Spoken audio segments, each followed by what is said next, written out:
Hello and welcome to this tutorial, and in this tutorial we'll be designing the user interface of our Android application.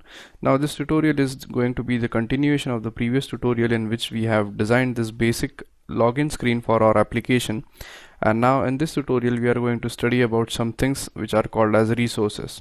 But before directly jumping into the resources, the first thing which I need to mention is we need to learn how you could change the text into this login button. So for example, let's say if you want to name this button as something different, then one way of doing this would be just clicking on it, going to properties and just changing the text property right over here so that you could replace the text in this box and it is going to change the text for you.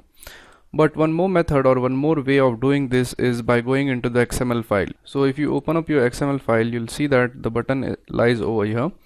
So as we want to change the text of this login button, we could simply select this property of Android, which is Android:text, and it is going to change the text for us. So let's say if you want to change the text from login to, let's say, click here. So we simply type in click here, and as you could see, the text has been changed. So even if we switch to the design view, you could see that the text in the button has been changed. Now one more thing which I want to discuss is how you could increase the size of this text area. So for example, in this login screen we have two text areas. One is to accept the email and the next one is to accept the password. Now let's say you want to increase the size of this text area. So let's say the username or the email is going to be a bit longer than this, then how you could increase the size of. So let's attempt to change the size of these two text areas by using the XML file. So when we go in our XML file, you'll notice that we have two text areas. So this edit text is basically for the email. So when you click on it, it is going to highlight your text area. So now in order to increase the size of this text area, we are going to type some simple code. So as you could see, the width of your text area is not yet mentioned here. So we go into this edit text tag and we simply type in Android:width, and then we are going to type the width which we want to specify. Now the thing is that you could specify the width in pixels, but the issue with pixels is that the size of every pixel on every different device is going to be different. So instead of using pixels directly, we are going to use a unit for defining pixels which is called as the density pixels. So in this case, I think that 320 density pixels would be sufficient width for our text area. So we go ahead and type Android width equals 320 dp, and dp stands for density pixels. So now we are done adding that. As you could see, the size of the text area has been increased.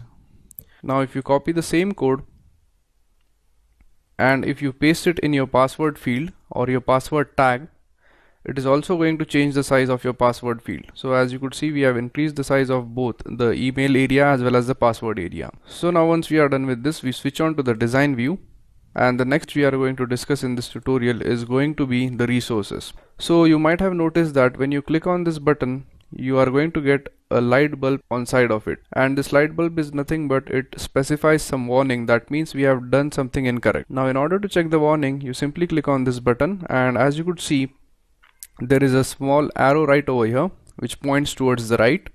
Then you simply need to click on this arrow and you want to add a resource. Now before adding up the resource, there is a thing which I need to explain. So basically, whenever you are going to create your Android application and whenever you are going to have some text into your Android application, every text which we use in our application, we need to make sure that the text which we are entering should be treated as a resource. So we cannot just directly jump in, and we could not add any text directly onto your activity. So when we click on this light bulb over here, and when we click on it, it prompts us to name the resource. So for example, this is our resource, which is nothing but the string which we have specified in the button. So let's name this thing as, let's say, button name, and let's click OK. So as you could see, when I click it, the text is going to disappear, and instead of it, we are going to get like add string / button name. Now if you switch to your text view, you could see that it appears like click here over here. Now the thing is that all the resources which are related to our Android applications are stored in this app folder. So if you click on app folder, and then we have a folder which is called as resources, which is going to hold